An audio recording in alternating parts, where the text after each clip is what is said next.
So Peter Thal Larsen is joining us from London to talk about the legal shenanigans, legal fireworks, not really shenanigans today, I guess, but a dynamite decision from the UK Supreme Court. Tell us what it means, what it is and what it means, Peter.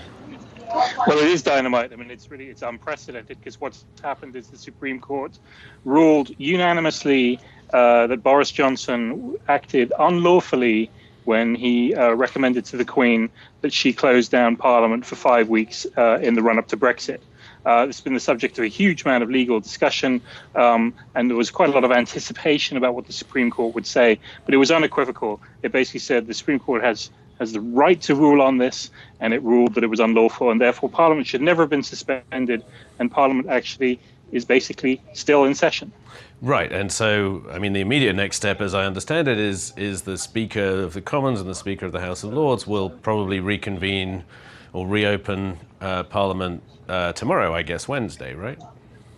Well, I mean, technically the Parliament was never closed, right. So actually people can go back and sit there now. But this is, I mean, on one level, this is a terrible thing for Boris Johnson, because as Prime Minister, to have that kind of a high-profile rebuke would normally be politically completely fatal. But the fact is, he's already lost his majority in Parliament. He's already suffered multiple defeats. He's already beleaguered in a way that it's almost unimaginable for a Prime Minister to be who's only 2 months in office.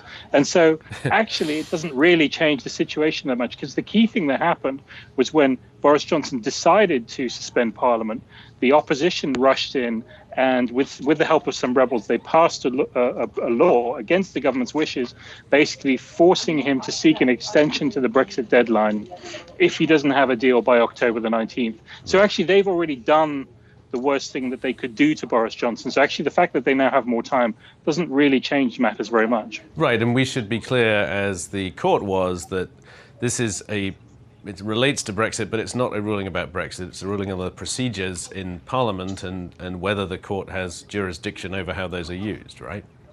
That's right. And so I think sort of at the margins, probably this decision, there's a couple of consequences. One is that there was some discussion about whether Boris Johnson might try and suspend Parliament again towards the end of October in order to just kind of shut down any discussion of his Brexit decision.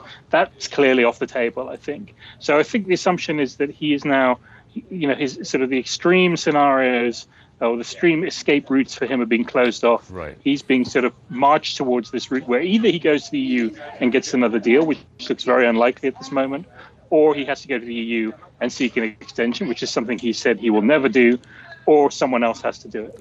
And then if he seeks an extension, we presumably get an election in the UK. But just back to the deal question for a minute, because there seemed to be signs for a while, after early signs that although there was talk of a deal, he wasn't really trying.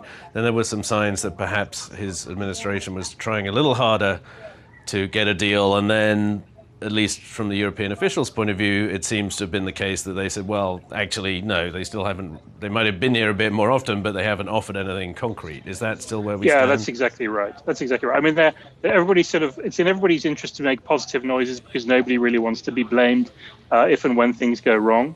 But the reality is the two sides are still very far apart. And it's, if you're the EU, you look at Boris Johnson, he has yet to win a vote in Parliament. Even though he's been Prime Minister for 2 months. The idea that he could actually put together a deal that would satisfy the EU and then turn around and get it through Parliament seems highly unlikely. All right, Peter, thank you very much. I'm sure this will by no means be the last conversation we have about this. Thank you very much, and we'll have more breaking views for you tomorrow.